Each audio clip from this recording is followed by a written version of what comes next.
there are a lot of neat things going on in developing countries. One example that I think is maybe my favorite is what's gone on in Bangladesh. It was just 5 years ago that two MIT Bangladeshi brothers decided to provide mobile money. And they decided to do that without being connected with the network. So it works through the mobile phone, very expensive mobile phone, but it works across all the different operators there.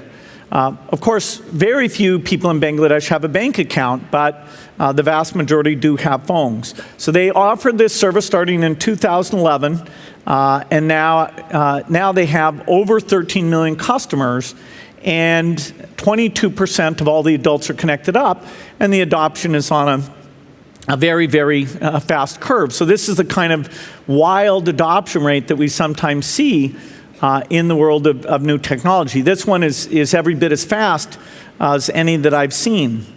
So these people are getting financial services, transferring money, paying at shops, new things, applications showing up on top of that. So far it's at 10% of the GDP of Bangladesh, about $1 billion of business a month that's taking place there. So that's a very, very exciting model that, it's just one country where the regulations got going and critical mass was achieved.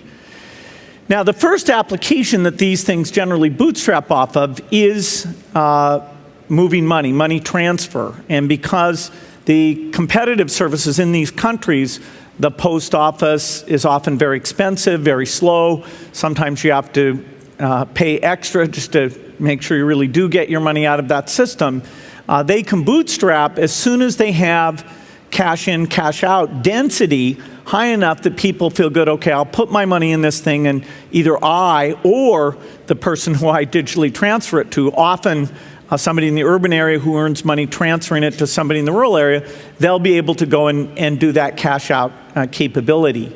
But that's just the bootstrap. The first generally 3 years, it's mostly used for money transfer. But then very quickly, the merchants realize that they could directly accept that digital payment, and it would avoid a lot of complexity for them.